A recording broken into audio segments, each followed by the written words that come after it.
Welcome to Flock Talk, the ultimate jam band community podcast, where the grooves are endless and the vibes are infectious.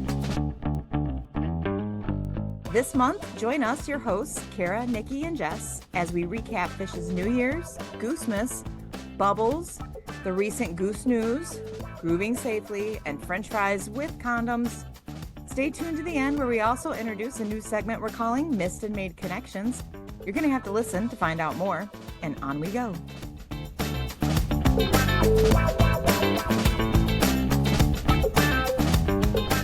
I guess to begin, New Year's was fun, but I am still not 100% sold on Fish. But I had a lot of fun at the shows, and I have been listening since.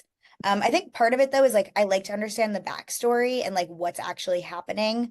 And so that's why I want to like hang out with like Niki, you and Matt, Kara, Jordan, like where they can actually be explaining what I'm listening to, what you're looking at, watching, because it's just like I need that layer of context for me to actually care. Yes. Honestly, that's why when I started doing this, I wanted to go with Jordan because he gave me a lot of that context. Like he took me to my first show, got me a great seat, like gave me the real experience.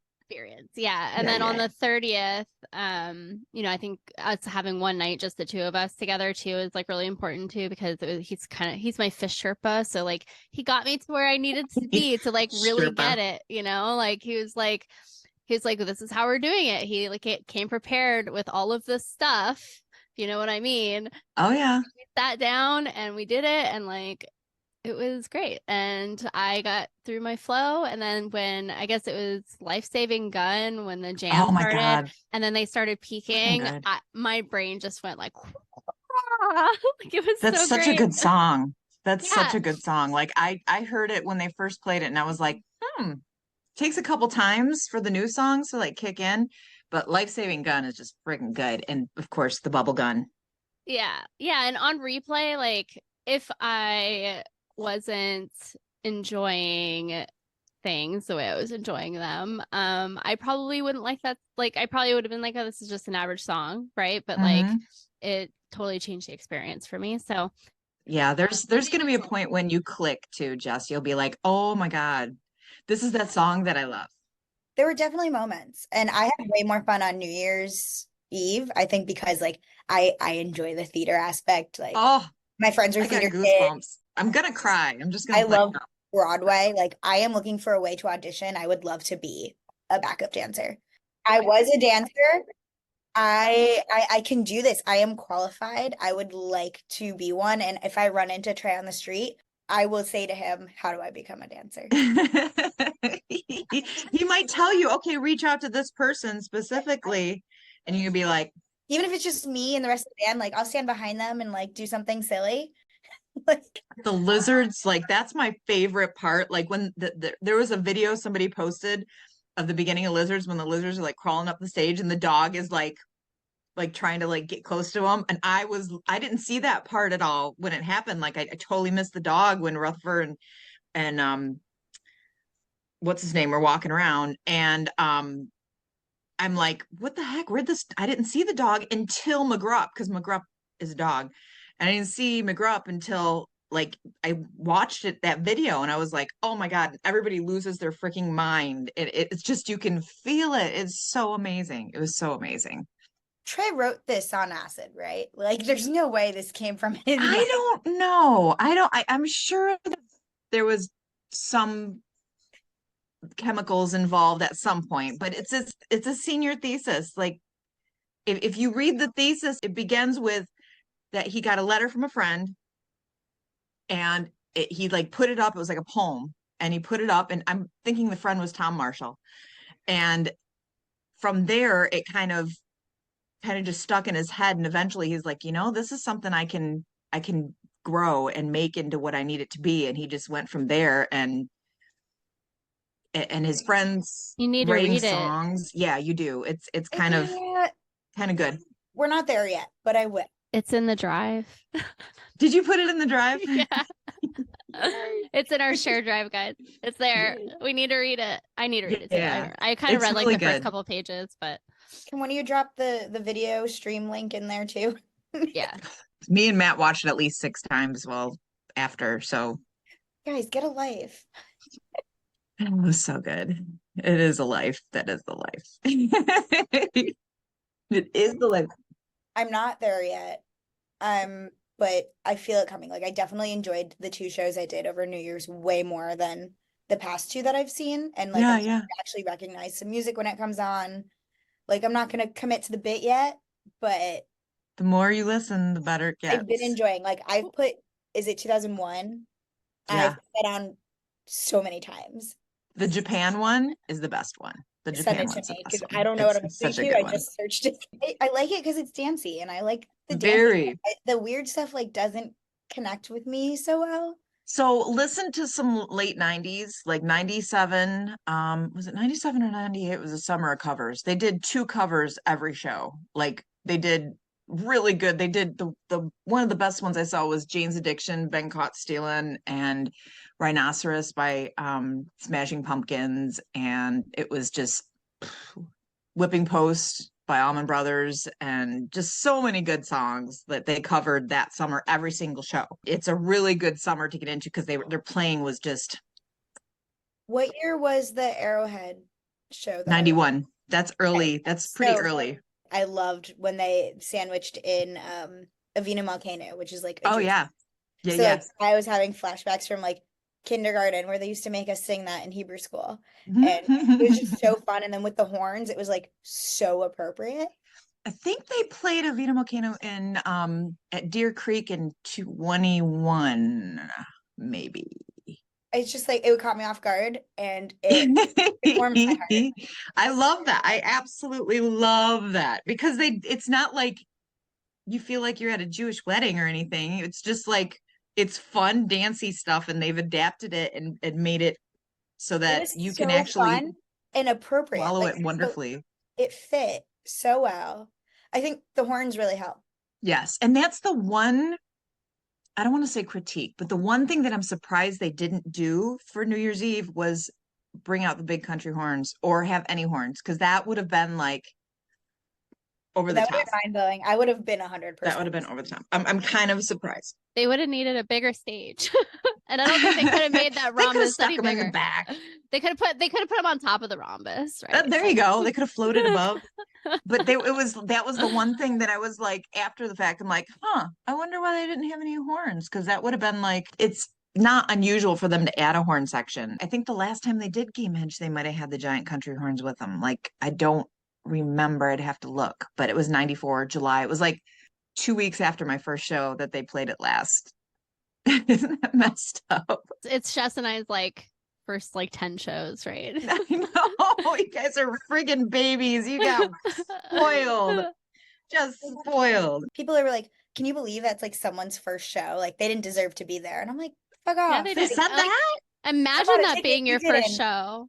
Like imagine that being your first show and you like I read stuff on Reddit where people were like, it was my first show. I kind of just like bought a ticket on a whim. Like people said I should go and I went and like totally mind blown. Like what did I experience? Like imagine I that can't. being your There's first the show. people behind Like, Bill that was their first show, and he was like, "Oh, you're in for a treat. You're Just in wait. for a treat. This is Just special shit." wait. Just from Harpua, because like Harpua, I hadn't heard of Harpua. I had been to a New Year's, I've been to a Halloween, and that's normally when they play it. Hadn't heard an Harpua. Heard all the other Game Hedge songs except for Forbin. I don't know the name. I haven't looked at any list besides Kara's set list, which doesn't help me. No, Actually, that doesn't help my much. set list pretty much describes what the song is. So like I think that without the name. Yeah, I think that one was like the mountain climber and Iculus. So it's that's kind of what it was, right? Like Yeah.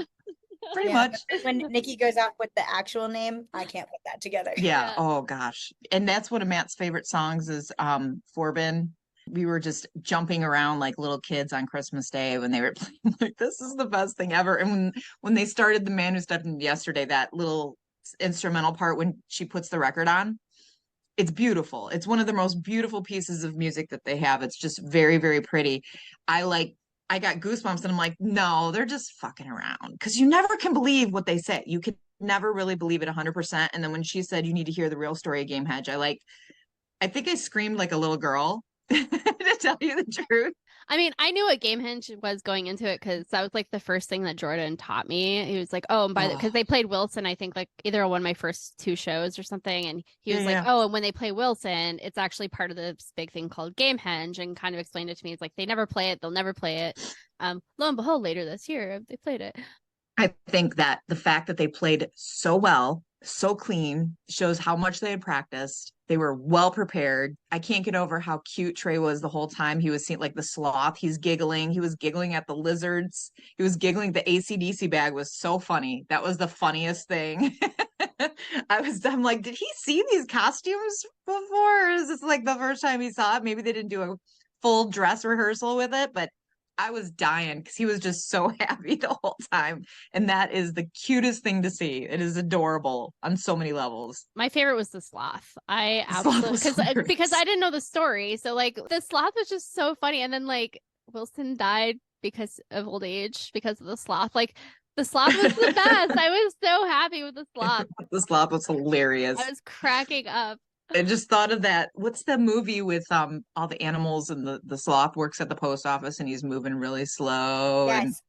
The animated one, That's Zootopia. Zootopia. That's the one. I saw that like 3 times with my niece, and that's exactly what I thought of. I'm like, oh my God, this is the funniest thing I've ever seen. That was a painful movie scene to watch. And I didn't even realize it was happening right away. I saw him come up and they start playing the sloth, and I'm like dancing and looking. I'm like, what's he doing? Oh, he's slow. Okay. Like that had to be so hard to do without falling over. I was dying. It was so funny. Still don't feel like I understand the story, even though I've seen it. And I don't feel like anyone actually understands it. You have to read it. You have to read it. There's layers to it. The people online who are like, if you read the thing, this is what you like, you'll learn. I'm like, you don't even understand what you're saying. Well, and the thing is that the way they presented it is that Rutherford died during the lizards, but I think the lizards part happens actually later in the story, so he doesn't really die because he kept coming back. I'm like, oh, he's not dead. He's right there. And then Forbin, I thought Forbin was part of Punch You in the Eye, which was the kayak guy. You guys saw the kayak guy, right? I actually didn't. That was something I saw later because we were behind the stage. Oh, they didn't really point it out too much. Like they should have had a spotlight on the dude. Because I doubt people in the front on the floor even saw him either because he just went around the outside. Yeah, I pointed him out to people in my section because he was kind of the first guy who came out in the audience. So like people weren't expecting that, and I was like, "Look, guys, it's a kayak!" And people were like, "What?" Like everybody around me was like totally shit faced, and I was like, "Look." It was funny though. It was cute. But I always thought that Punch You in the Eye was Forbin, and it's not. It's just some dude, is what they said during the story. It was just some guy who gets caught up with Wilson and shows what a bad guy is, kind of sets him up to be a bad dude.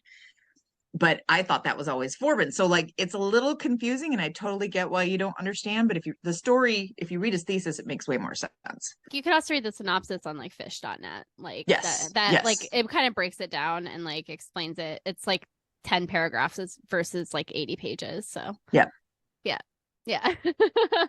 Just some other thoughts I had like that I wrote down during and subsequently afterwards was just like Trey is so happy and like just wants to be there, and it like the attitude of the community like does not reflect how Trey feels, and it just a turnoff to like. Well, some of them like you've got a spectrum. You've got extreme and you've got people who don't give a shit, and like I'd say 70% of the people are right in the middle.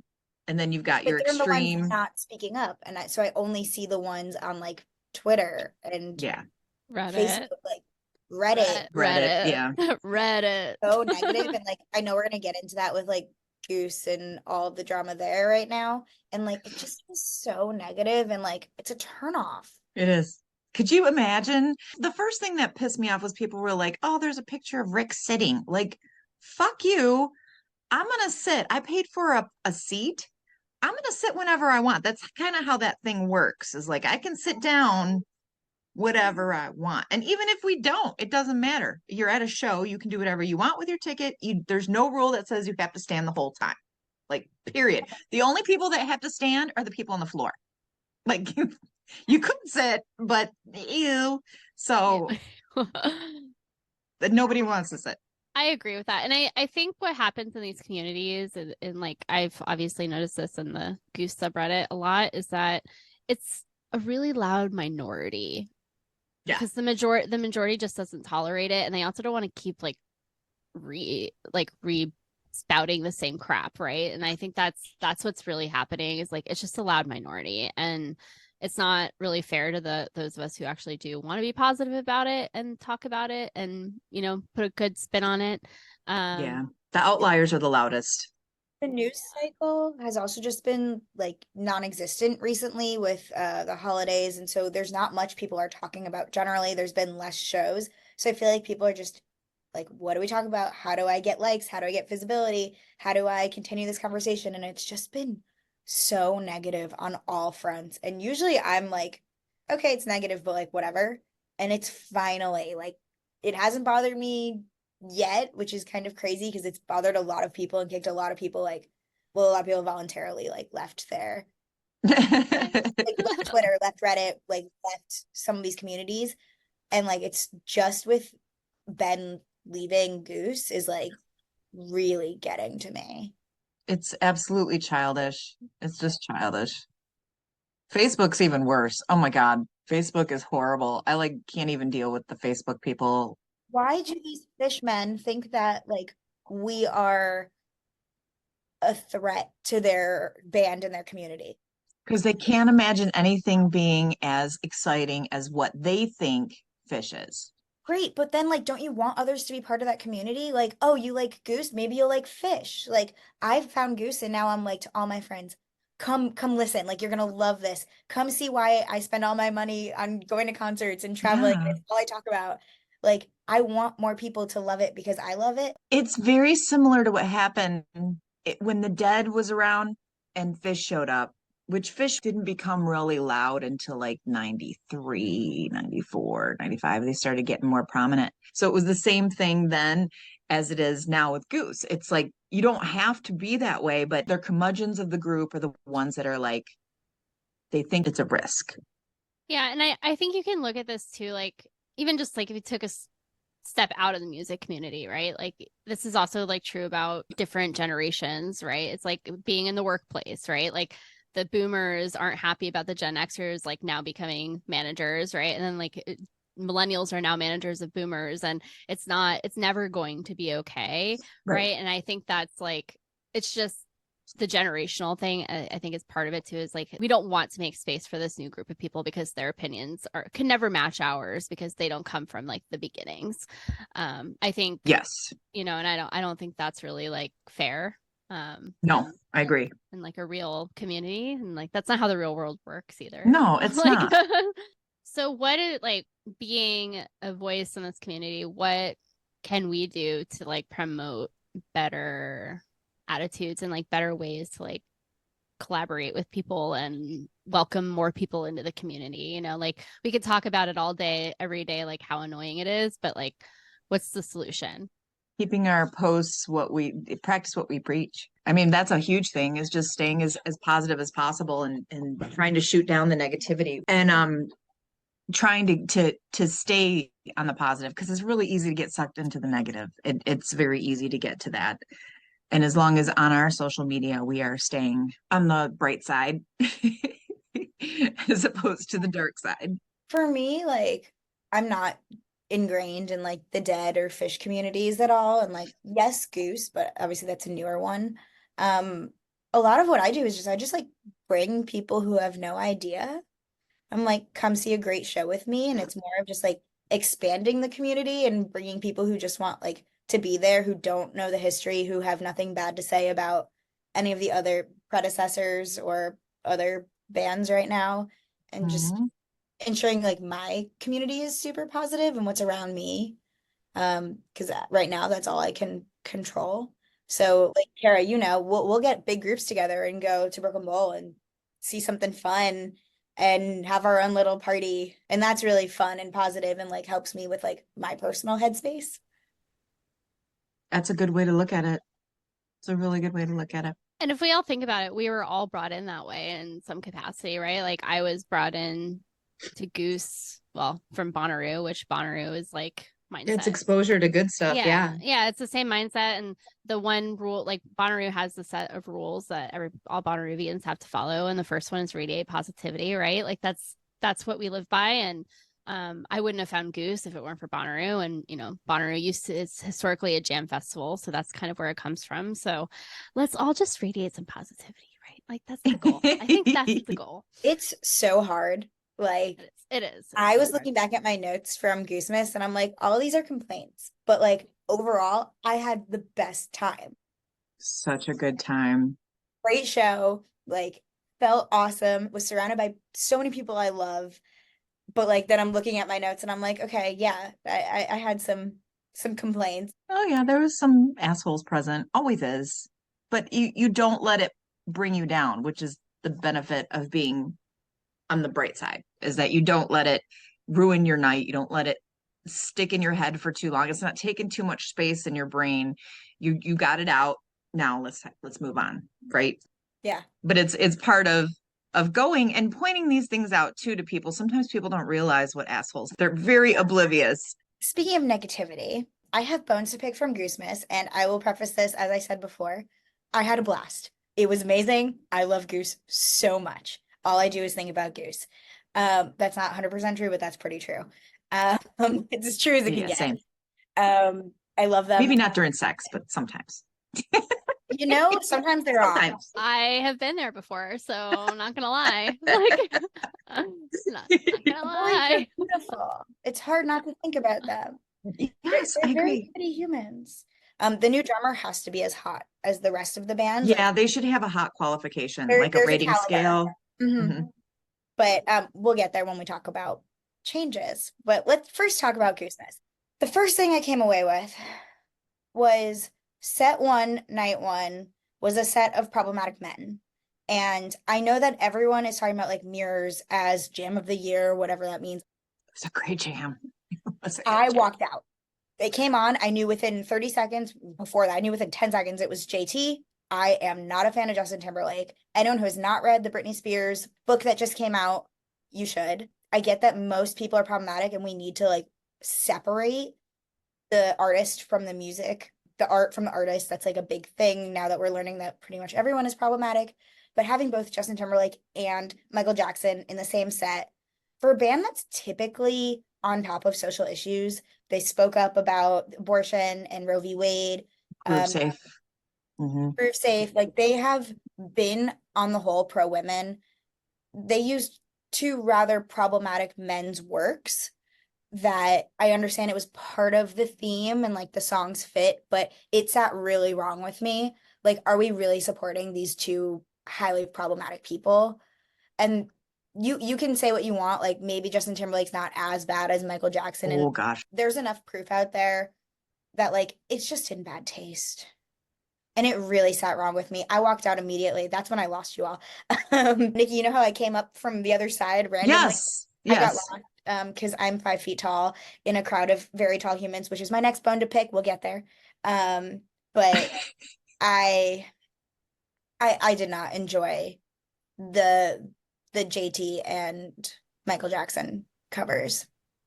So let me ask you this in general with the JT thing. Like he was a young guy. He was under 20.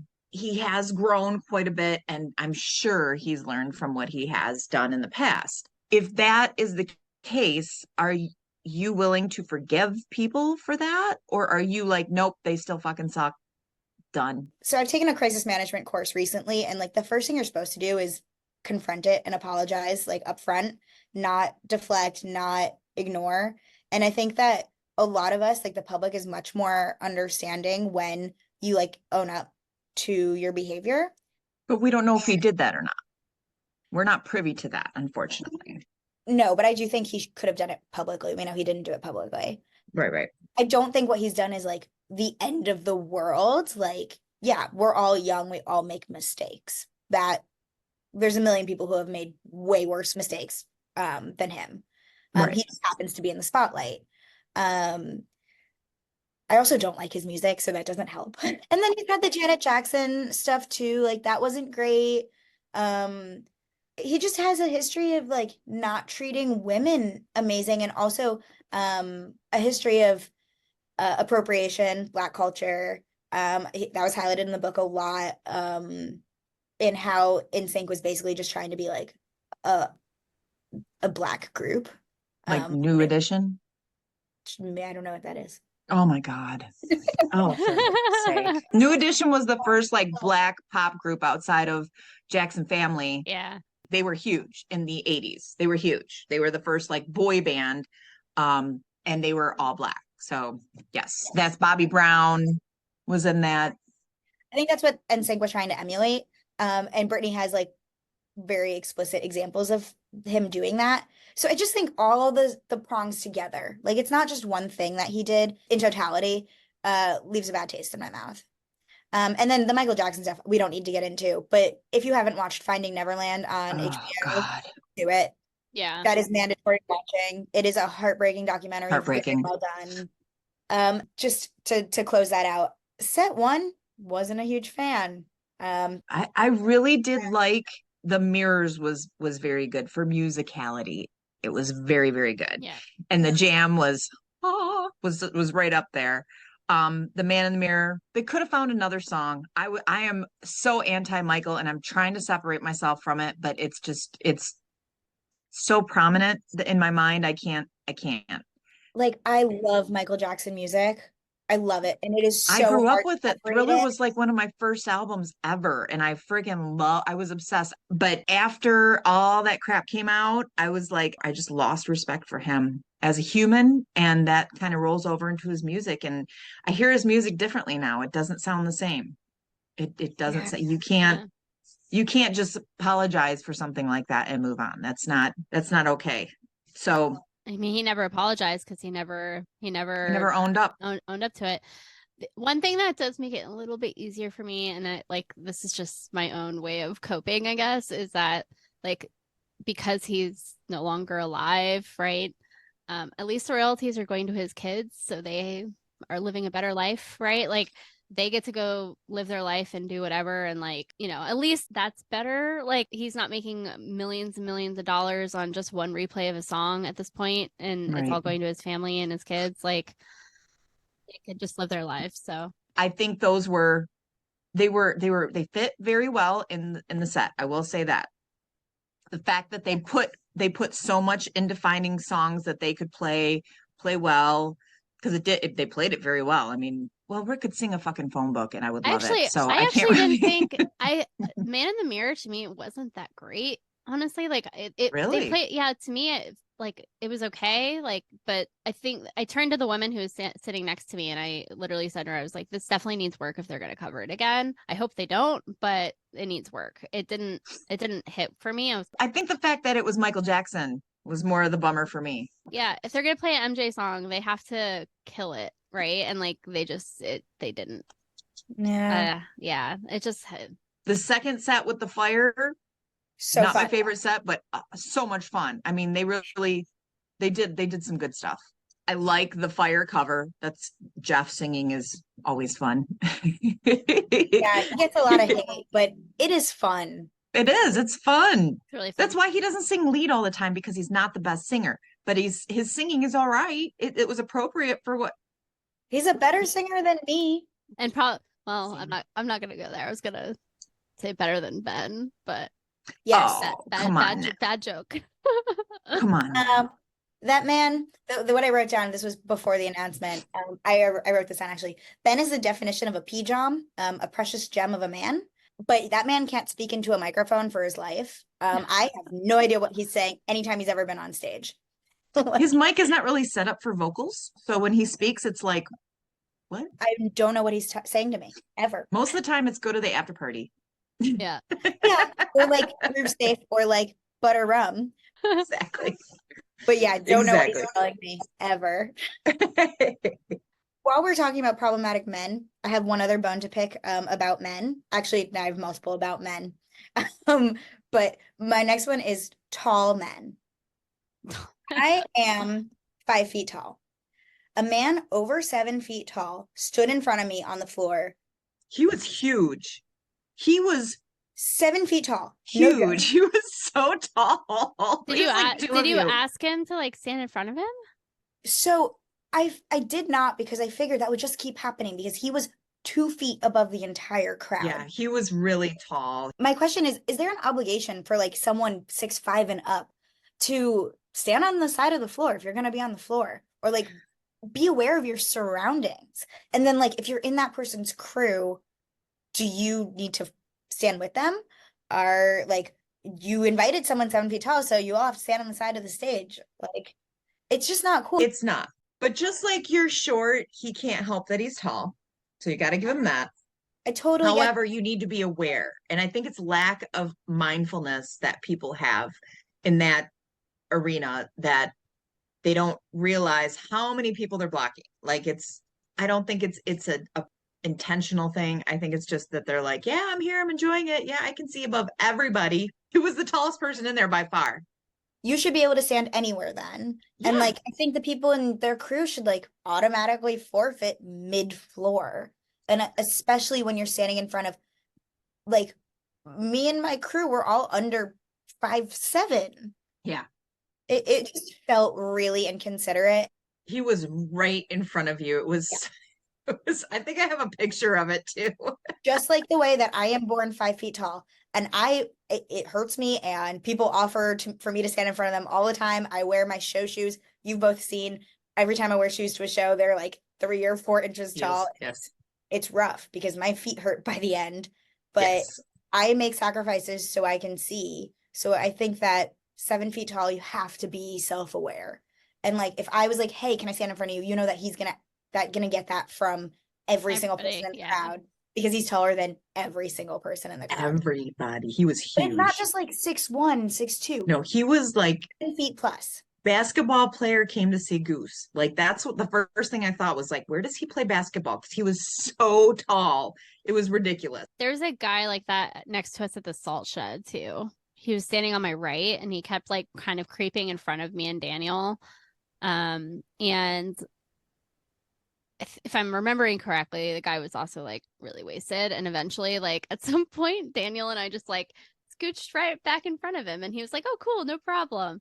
I think sometimes like you just have to like say something if it's really bothering you. And then like eventually that person's going to have their own boundary and say, hey, like I've moved like 10 times. I'm not moving again. But like if somebody's really short behind you and they ask you to get in front of you, just I would have definitely tapped him on the shoulder and been like, hey, do you mind if we get in front of you?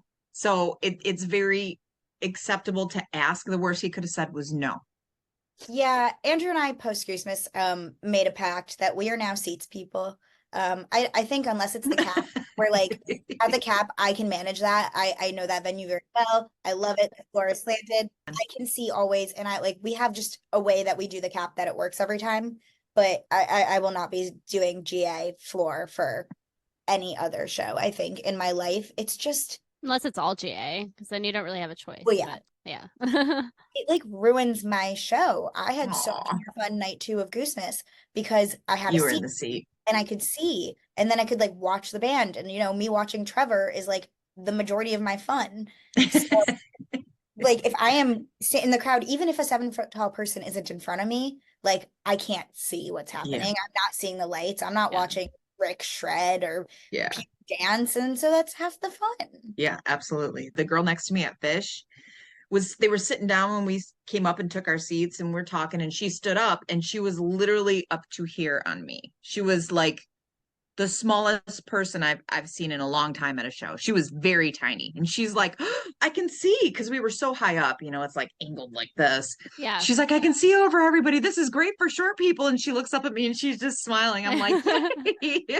Like, glad you like it. Yay. I was so happy for her. She's like, I don't have anybody in front of me. Woohoo.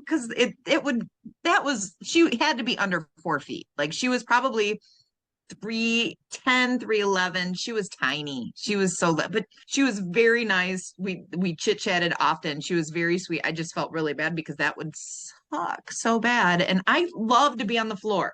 Obviously, me and Matt go on the floor as much as we can. For night 2 for Goosemas, we were right there. You can see there's a couple pictures I took of us when I was rewatching it. I'm like, there we are.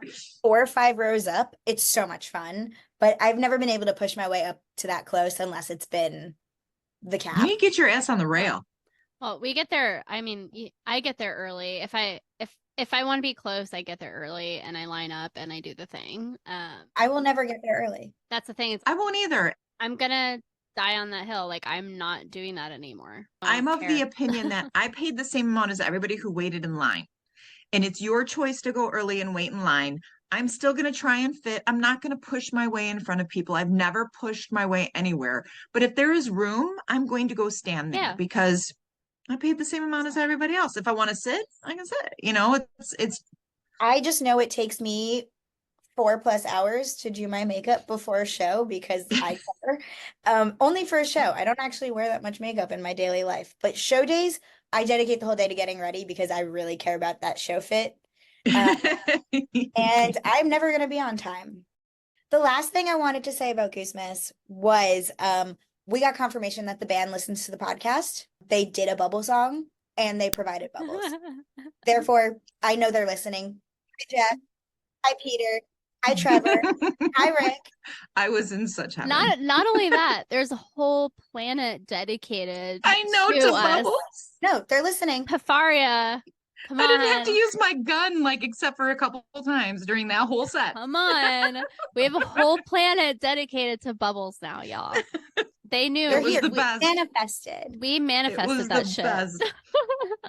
Niki, there was a video you got that was just like, you were so close. Oh my God. It was just bubbles everywhere. And this song was fun. I actually really liked the bubble song. I did too. I loved it. Yeah, the Blowing Bubbles song was so good. It's one that's like an earworm. It just stays there forever Right? and ever and ever and ever. It was such a good call. Like, nobody would have ever expected that, right? Like, No. what a random song to cover at a jam concert, but it was so good. It was so was perfect. perfect. Like, thank you to everyone who like hit us up afterwards or during, being like, ladies, you called it the bubbles. Like, The yes, bubbles. we did. Thank you for acknowledging. I've got so much good feedback from Bubbles. Like the first night, people were so excited. We're so happy to see my Bubbles. Somebody tried to take the gun at some point. I saw your bubbles and I took a video of it from up where I was standing. I was like, there's Niki and her bubbles. I was next to you night 1, but night 2, I spotted you. Yeah, I was still full on Bubbles, especially for the jungle set. I had to get the Bubbles going for that. The jungle set was my favorite set of Goosemas, Yeah. but I love Neon just dancing. It was so dancey, and they like totally Super started dancey. crossing into like the Jamtronica. Honestly, Dripfield in set 1 really started that, but then Sarah, you turned around and you were like, "It's a drippy dance party." Yeah. It's just like the Jamtronica, the dance party. The song Jungle was so good. I didn't know who it was. I didn't know it was Yellow, which I love Yellow. But when they started playing, like immediately I knew I loved that song. And then I listened to the original after and I'm like, this is freaking great. And I can't stop playing it. That's like my favorite. That and the Run Through the Jungle was just so good. It was so good. My favorite is an unpopular opinion according to the internet, but Jungle Boogie did not stop singing that for. I loved Oh, it. I loved it. Just like I loved I'll it. do like the guitar riff, like I'll call Andrew and I'll just like start by like jamming to that. And he's like, "What?" I love that. And then I put it on. And I found the Muppets version, and I'm like, The Muppets version? "Yeah, the Muppets covered Jungle Boogie." Oh my God, how do I not know this? I'm like, "This is the perfect crossover episode." It's the best. The Muppets. I'm down with the Muppets. I'm down with the Muppets. That was a really good set. The circle covers was really good too. From set 1. I think that was my favorite of the whole show. I wasn't familiar with it. I had no idea what it was. I'm not like, I can't say I'm like a huge Post Malone fan, but out of the songs that I do like of his, that's one of my favorites. And when they played it, I was just like, what is this? I can't believe, like, best cover. Matt knew it right That's away. He top loves that cover. song. I am not a Post Malone fan, and I do not like that song or any of his music. Very unpopular opinion. Please don't come for me. But I actually was kind of bored. Oh no. No, I thought it was great. I just think Post Malone generally is boring. I like songs I can dance to. Have you listened to it again?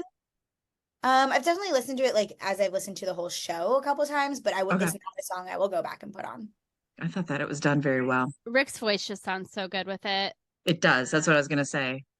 I think he sings it better than Post Malone. Yeah, I agree. Yeah. So I'm just not a fan of the song. So for me, it was kind of like, okay, like I get it, but it wasn't for me. That's okay. You don't have to. I'm not a big Post Malone. I hate Post Malone, actually. I think he's a little pompous and I can't stand it. Like my daughter went to see him and he was 45 minutes late during a snowstorm and then played for like a half hour, 45 minutes and got off stage. I'm like, you went all that way, almost killed yourself for a show and paid a shit ton of money for the tickets and he played for 45 minutes. Are you kidding me? That's really rude. That's so rude to your fans, isn't it? That's horrible. yeah, that's not. They should have refunded or given a partial refund for that. That's what I said. It should have been an option, Yeah. at least. So that's why I'm not a fan of him. Treat your fans better. Yeah. But the song was good. Yeah. And the Nah. fact that Matt knew it and I didn't, I love that. Incredible. Yeah. He's like, oh my God. I'm like, what is it? He's like, it circles by Post Malone. I used to play this all the time. I played it at an open mic and blah, blah, blah, blah, blah. And I'm like, I don't know this. Matt and Andrew were the only two people in the building who didn't know the Justin Timberlake song. Yeah, it was so funny. Both of them were like, what? And I'm like, guys, really? How do you know? Everybody knows this song. The woman sitting next to me didn't know it either. I had to tell her what it was. And she's like, oh, yeah, I guess that makes sense. I was like, okay. Both shows, great shows, had so They much were so fun. I just love how much they put into it, how much thought and the stage setup that they changed every set, the fact that they were like in character the whole time. The lights looked like spaceships. Like every time the lights looked like spaceships, it was crazy. The lights that came out over the floor, amazing, amazing, amazing, amazing. Such a good show. It was really, really impressed. I didn't expect because they didn't do that for any of the other Goosemas things like that. Yeah, they had decorations, but this was like No, they went hard. immersive. This was immersive. Yeah. So something I did want to bring up about, because I experienced this both at Goosemas and at New Year's. New Year's. Keep your hands to yourself, men and other people who just have no ability to do that. Including women. And women. I mean, I would say this is probably these shows were probably the first time I like kind of dressed up in a way that was like a little more revealing than I typically do. And at Goosemas Night 2, Jess and I were doing videos for our social media, and this guy literally just like stopped us and was like commenting on my outfit. And I was like, oh yeah, thank you, whatever. And he literally just like put his hand on my leg and like rubbed it up and down. He's like, oh, you should take that jacket off because it's not revealing. Ew, And don't touch me. and Jess, this is on video. I have it on because it was when I was recording you. And What? Do we know who this person is? total stranger. It was when you and I were walking back and those guys like stopped us and commented on our outfits, and he was like, oh, you should take your jacket off. And I was like, no, I'm cold. And he like put his hands on me. Keep your hands to yourself and let's groove safe, y'all. Not acceptable. And it is Not acceptable. 2024. Why are you touching someone without their consent? My first reaction to somebody touching me is to say, stop touching me. Get your fucking hands off of me. And especially when it's somebody I don't know. It's just a reaction I have. So I'm going to be rude. I'm going to be mean. Well, that's not And- rude. It's necessary. It's It's necessary. necessary. And it's not mean. Nobody should have to do that. Nobody should have to do that. Nobody should have to say that. Those kinds of words and thoughts should not have to even come anywhere near you when you are at a show, experiencing a show. First time I was felt up was when I was 12 years old at freaking Bon Jovi concert. 12. And at that age and that time, you thought it was a compliment. How messed up is that? Because the patriarch, yeah. It's fucked up when somebody grabs your ass when you were 12 years old walking through the crowd at a Bon Jovi concert. Yeah, no. And it's happened since then. I mean, imagine sending your child who's, young. 12 was very young, but I was with some other people, and having to worry about that. Like, why do I have to worry about somebody touching my baby at a concert? I don't have to worry about it when they go to the friggin' movies or to McDonald's. Why do I have to worry about it at a concert?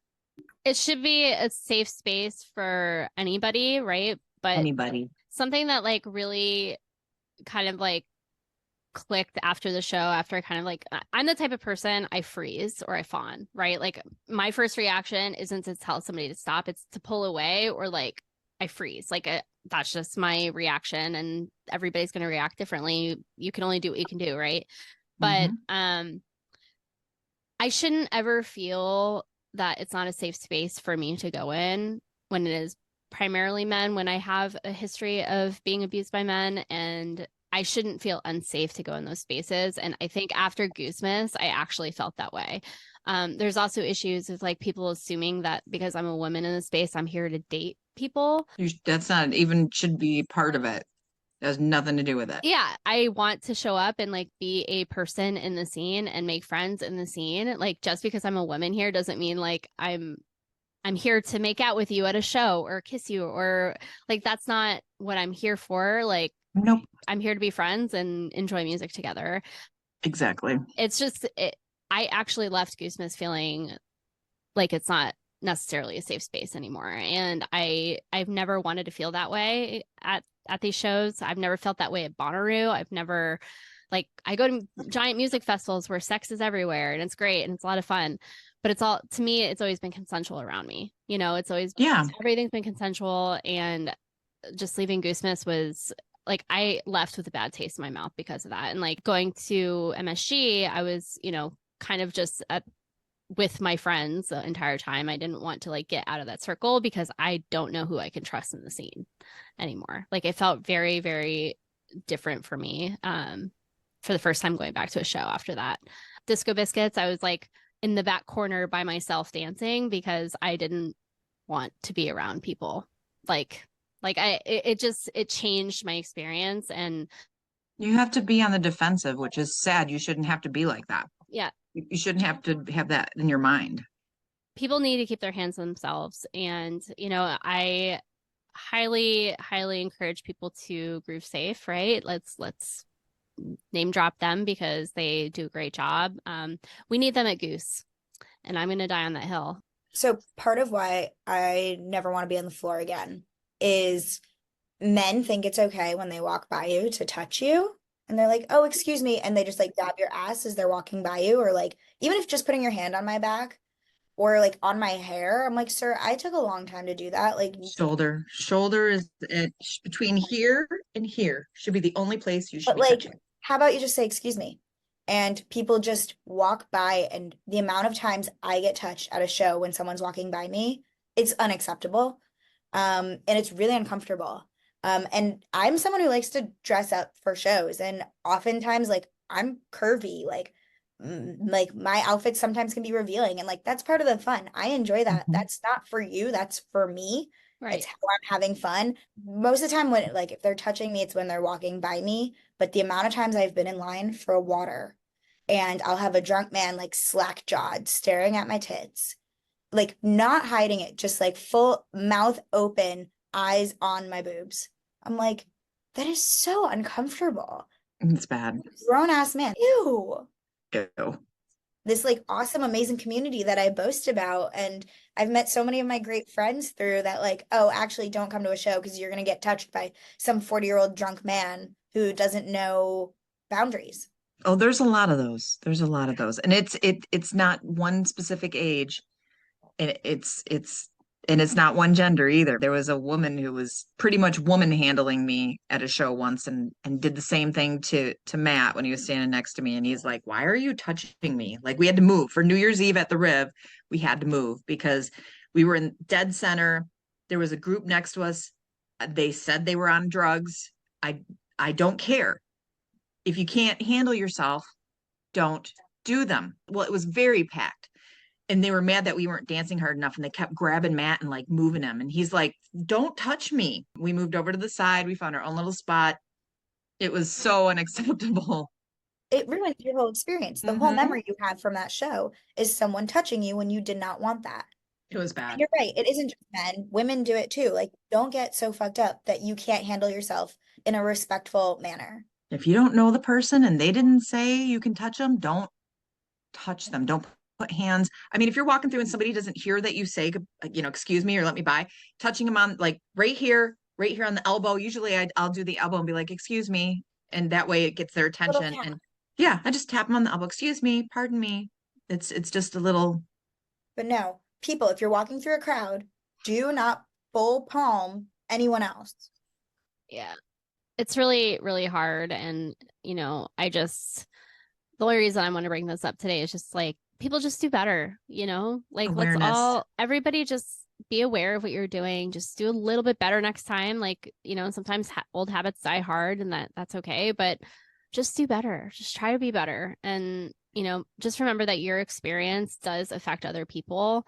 And while like, I'm never going to be one person to say that like try to judge anybody for the way that they show up to the scene. At the end of the day, like your experience does affect other people's experiences. 100%. Just try to be respectful. And, if somebody says that you're bothering them or like you touch them wrong, say sorry and do better. That's it. Like, just do better, people. Come on. Something I like to do, and I'm not always amazing at it, but I've been trying. I bring face jewels, and so like people are like, put them on me. So I'm always like, trying to ask, is it okay if I touch you? Or like, oh, I love the texture of your shirt. Do you mind if I pet you? Mm-hmm. Do you mind if I pet you? Sometimes people are wearing like something fuzzy or velvet. And like, I'm not always amazing at it, especially like if I've taken something, but I try my best to be like, ooh, you look soft. May I touch you? Or, oh, your hair is so pretty. Can I touch that? Because I'm very tactile. I like to touch. I like to hug. But asking for consent before you do something, very That's helpful. key. Mhm. And on that note too, if you're mindful of what you're doing, there shouldn't be a problem. It's all about being mindful. And that's all that people ask is just be freaking mindful. Exactly. The last thing on Goosemas, I'd like to give a shout out to So Ready Rugs. Andrew and I were leaving the second night, and some man jumped up and was like, Rick Rug. Rick And we were like, Rug. what? And we did a double take, and we turned around. He was like, Rick Rug, and was holding up. It was a rug of Rick's face. Was it this one up here? Was it that face? Yes, the one with the aviators. Yeah. And we did not have enough cash on us at the time, but we were like, oh my God, I need that. And it made my day. And then we found him. He's on Instagram, So Ready Rugs. This man is amazing. It's a handmade rug. It made my night. Rick Rug, Rick Rug. whoever you are, I love you. Come on the pod and talk to us about your rug making because they're beautiful. Love it. So I think we have to talk about the big elephant in the room. I don't know if that's an appropriate thing to say, but he's elephant proof. Ben is no longer with Goose. No, As don't of tell me that. I'm not crying about it anymore, so it's actually I've accepted it. I'm in that stage of the Dabda. yeah. I think there's a lot of emotions floating around. Yeah, it sucks. Let's just be real. It sucks. It sucks. And the fact that it started from rumors was what I think hurts the most. It left a bad taste. Exactly. Their announcement was fine. It explained like they're both amicable. They don't have any ill will towards them. It's not like bad, although you can speculate as much as you want. And unless you are in that circle, there's no way that you would know. There's so many rumors floating around, and I just feel like some things just need to be shut down. I have to respect the fact that it's their personal relationships. They have things going on that we couldn't possibly fathom. We're not in a band that is blown up so quickly, that is so close with each other, that tours, that's on top of each other for that much, or to know what he's personally going through that he wanted to make that step. We have to take their word that things are going to be okay. I'm very sad that it won't ever be the same again because that's what I wanted. I didn't want it to change. Not that quickly. I mean, come on. I know it was 10 years for him, but it was 4 for me. So it's heartbreaking, but things will work out. They will. Things will always work out with Goose, as I always say. I do think that Goose needs to be better and probably start instituting some NDAs around the people who are around them. Because whoever started dropping this information beforehand, like on places like Reddit and Twitter, like those aren't good. Those aren't good friends. Like you need to not do that. The first place I saw it was Facebook, that they said that Ben unfollowed the band and Rick and Peter. I saw this rumor back in October. That was the first thing I saw, was that they unfollowed it, and now he's leaving the band. And I'm like, we can't go by rumors. I'm not going by rumors. Stop. But there were rumors floating even before that. And there's someone close to the band who was leaking things. There has to be, just for how much information that people have. There are people who were like, oh, I was in the room when they're having all these meetings. Like stuff on Reddit has just been popping off. Not that I believe anything on Reddit, because it's been the bane of my existence. I absolutely hate that subreddit now. But the rumor initially dropped back in October, and people were kind like, people that I know were like kind of saying like, yeah, there's some truth to it possibly.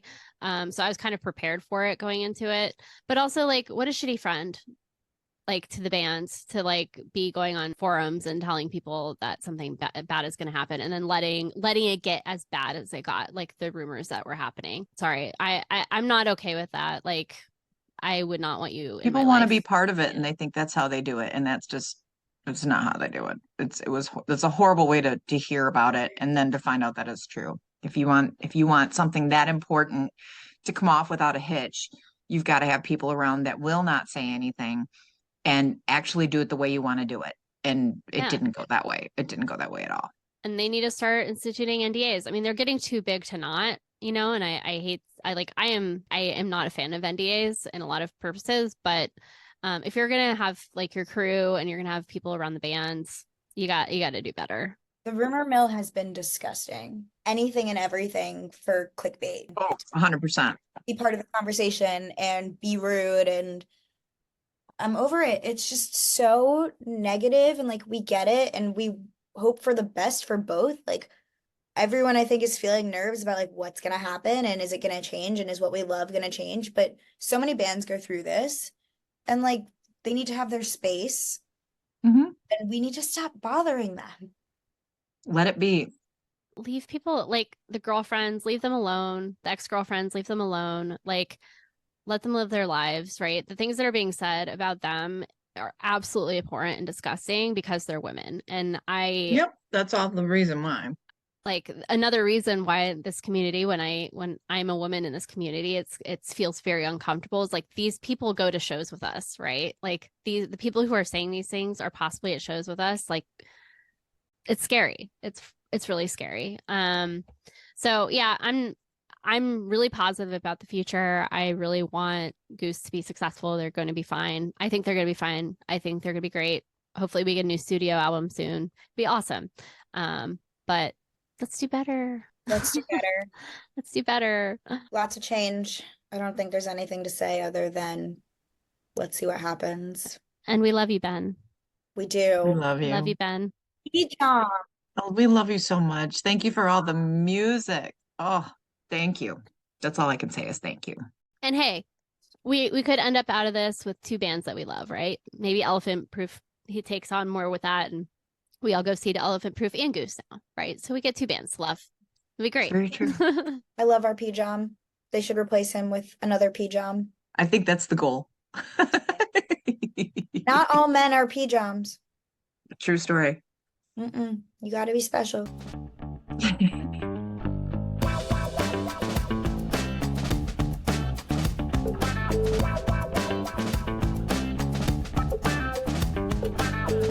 Before we go, guys, I think we need to talk about Jam of the Year a little bit. It's all over the timeline. I think that's like majority of what people are talking about right now. I don't participate, but I read the timeline and I get stressed over it. Likewise, the only participation I do is like maybe comment on individual posts and say my opinion, but I really don't understand the brackets or how any of that works. As far as voting goes, it's never clear to me where you vote. and I don't really see where, like, I don't ever see those posts. I just see the after posts, like when people are commenting. So I like can't actually find the place to vote. And I'm not going to dedicate my time into searching things on Twitter. But what I have been participating in sort of is the conversation over on Wisteria Lane community. I'm in their chats, and when they're doing the matchups, I've been listening to the songs, but that is the extent that I'm doing. Good idea. Yeah. We do need more women because I've been searching for some women to like chat with us about, but they're few and far between. I can understand it can be daunting. There was a lot. There's a lot. There's 64 songs to begin with. So I get it. That's a lot. So let me explain the process because there's a process to this. So, and it's crowdsourced. So it's not just, the Always Almost There podcast picked all these. So what happened was 83 people sent in a playlist with at least 32 songs, 64 songs on it. So you went through Nugs, you pick your songs that you want in the Jam of the Year and you rank them 1 to 64. I had 92 because I could, and I like a lot of songs. And then they pop them into whatever, and they have this quote unquote formula, and they spit out the top 64 and it matches them up. I'm assuming it did the ranking based on how everybody put stuff in. There's a formula, like I said. And then the top 64 are put into the brackets. And there's 4 regions, all named after the planets from Goosemas. Cute. Very cute. I thought that was pretty clever. Good job, guys. We're still in the first one. If you go to the Always Almost There podcast Twitter page, they post it. It's not a poll from Twitter anymore. And I think they did that so that people can't just log into accounts and just start having burner accounts for the ones they want to win, because people were doing that legitimately a lot. So you just click on, it says Jam of the Year matchup. You click on it, you click on what you want to vote for, you click vote. It'll make sure you're real. It does the CAPTCHA thing, and you cast your vote. So it's all within Twitter. And they're posting it daily at noon every day. There's 2 different matchups. They're playing like spotlights on the actual songs themselves. But there's a playlist you can download, and you go and you make your predictions. Okay, this one's going to win. This one's going to win. And you narrow it down till you get to your final 4, and then you pick your final 2 and your final 1. Yeah, it's college basketball bracket. Yes. And if you win, you get this little trophy dude, which is the Trevor Gold alien strange man. And you get bragging rights for a year, which is freaking awesome. It's very simple. It's all right on Twitter. It's all based on opinion. I like the song. This is why I can dance to it. I give it an 8. It makes my booty move. That could be the only reason, and you're totally fine. There's no real method to it other than what you like. I used to be quite vocal. I'm not as vocal anymore, but I might be in a couple of the matchups. We'll see. You should be, because we need more women's voices out there on it. We need a lot of them. I know. And I know there's other women who put into the bracket. I know there is. Speak up.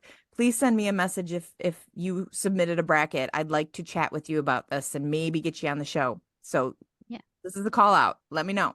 Well, thank you, Niki, because I didn't understand it, and you just explained it, so I do understand it. It's so fun. It's so fun. And then the playlist is awesome because it's the top 64. Plus, they put in the other 64 that didn't make it. So there's 2 playlists that you can download from Nugs and get amazing songs, and you don't have to necessarily go find a show to listen to. You can just put this playlist on, and you're going to get a good tune in there to listen to, because the jams of the songs that they have are fantastic. They're all fantastic. There's no arguing that. If I were to make a bracket, my bracket would be only the shows I went to. I have attendance bonus. The shows I went to were better than any of the other shows. That's the thing, is that if attendance bias is real. I mean, it's 100% real. You were there, you had feelings, you interacted with people. The whole thing is going to seem different than somebody who wasn't there. But there are some songs that are just freaking ragers, and no matter which way you look at it, like the Louisville Arrow. I didn't go to Louisville, but the freaking Arrow jam is so freaking good. It's like a song inside a song. And that's kind of how I look at it. Like, is this good enough to be a standalone jam on its own? Would this be a good song on its own? And a lot of people have different metrics and way that they look at it, but that's how I look at it. And I really do think that's an important part of it, is how you look at it, because it's all subjective. Nobody's right. It's just a fun way to kill time when there's no freaking shows to go to. It's a way to get banter going and talk about it, and as long as it's healthy and not destructive. Which we know sometimes it isn't. Which can happen. Another reason we need more women's voices, because we could be the voice of reason. I was also really just sad to see Athens Slow Ready didn't make it even into the first seating, because oh my gosh, it's still my favorite. And you know what? That's why I didn't do it this year, because the one song I care about this entire year, which I was not at the show. You could have been one vote away from being on there. You don't know. We don't know the formula. But so it could have been your fault it didn't make it on there.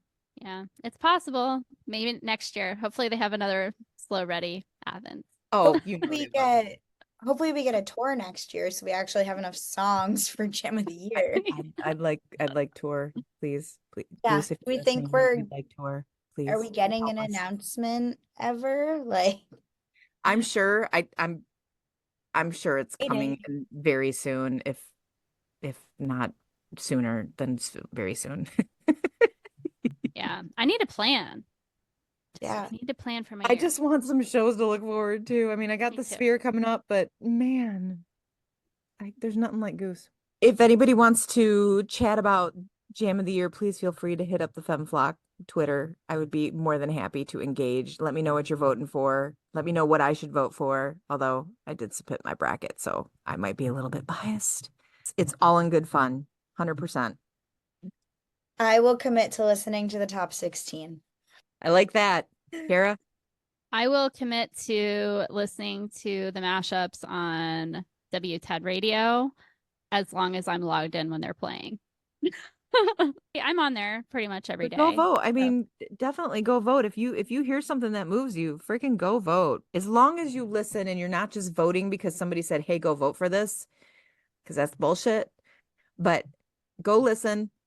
If you hear something you like, vote for it. And like I said, all you got to do is go to the Always Almost There Twitter and just click on the Jam of the Year, and it's very self-explanatory. Cool. Will do. So. Can't see me now, but I have 2 thumbs up. Next year we'll be more prepared and we will make it a bigger event on the Flock Talk. Right on. Right on.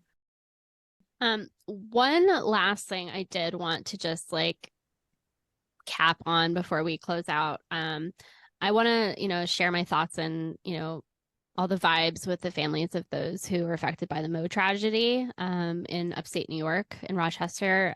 There was a car that had gasoline explode in front of the Kodak Center. It seems like it's intentional. I haven't really read any updates on that, but I do want to share, my deepest condolences to the families that are affected, and obviously the Mo family. That's really scary, and of course they're a jam band, so they, are part of our hearts and our families. So, just want to close out with that for sure. Yes. On a happier note, Yeah. full pivot. Please. We are going to be launching a new segment. Hopefully, if we get enough submissions, we'll be launching this in February for our Valentine's Day love episode. We are officially launching Made and Missed Connections.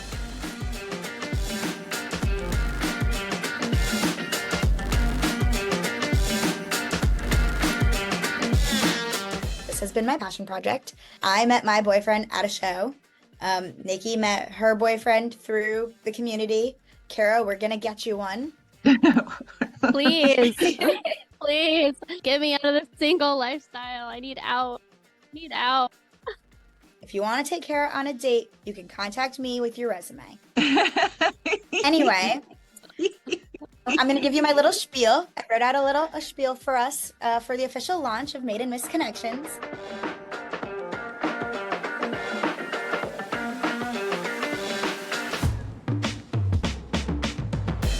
Did someone catch your eye at Goosemas or YEMSG, but you were too spun to introduce yourself? Were they across the way and you couldn't get through the crowd? Are you just too shy to shoot your shot? Let us know and let us help you find them. DM us a brief description of who you're looking for. Tell us the situation you spotted them in, and we will shout it out in our next episode, and we will connect those dots just in time for Valentine's Day. Yay. Yay! Please let us know. We feel very passionate about connecting people, especially in this community. Yes. Let us set you up. Go on a little blind date. Send them your favorite song to listen to. But yeah, let us know if you've seen someone that you want to chat with, and don't be a creep. Don't be creepy about it. Contact us. Yeah, we won't be creepy about it.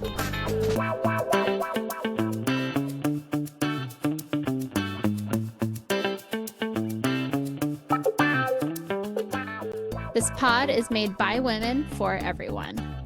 We wouldn't be here without you, and we want to hear from you all. Please go to our website, Guest Fill-In Form, DM us on Twitter or Instagram, and let us know what you're up to. We're planning segments to cover it all. Are you starting a new fashion line, volunteering with the community, or did you do something in the jam scene that changed your life? Come tell us about it.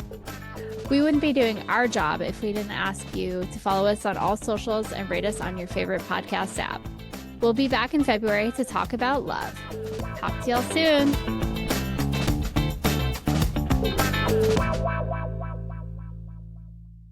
Welcome to Flock Talk. Can I take your order? Welcome to Flock Talk. Would you like fries with that? Welcome to Flock Talk. We come in all sizes, small, medium, large, and with fries. And all condiments. No, don't say condom. Fries are just a vehicle for ketchup. Or ranch. Yes, if you are Niki, they're a vehicle for ranch. If you're British, they're a vehicle for mayonnaise. In Amsterdam, it's curry ketchup and it's delicious. I don't like potatoes. Unpopular opinion. You're so weird. You're Yeah, so weird, To me, they're Jess. just a vehicle for ketchup. So if I'm gonna eat French fries, I'm gonna have a lot of condoms. French fries and condoms. French fries and condoms. Oh. Yum. Someone make me a sticker. French fries and condom, please. Thank you. The other kind of potato that I will eat is like latke style, but with that, I eat them with sour cream and lox, like smoked salmon on top. Gotta have sour That is cream. the only way. Smoked salmon, sour cream, Super crunchy though. You like them super crunchy, don't you? super crunchy. Oh, they're I so like latkes with applesauce on them. good. Ooh, how Oh, old yeah. are you? No, it's a thing. Like It's really something my good. grandma used to That's eat. what my She's mom like used to make. 90. My mom No, used to they're make 'em. supposed to have applesauce. You serve them with applesauce But and that's sour cream. gross. Just because not it's gross. supposed to be done doesn't mean it's good. It's not gross at all. Says Delicious. Midwestern lady who puts Yep. things together. I don't think so. I put ranch on everything. I put that shit on everything. No, from the Midwest, you don't get a say in this. Oh, I do. I do. But no, I have a full jar of applesauce in my fridge from Hanukkah. Yeah, I love it. Oh, I thought you were gonna say like from like 5 years ago. I was gonna be like, ooh, throw it out. Throw it out. I opened it for Hanukkah because I had latkes and I don't like potatoes without condoms. Jess,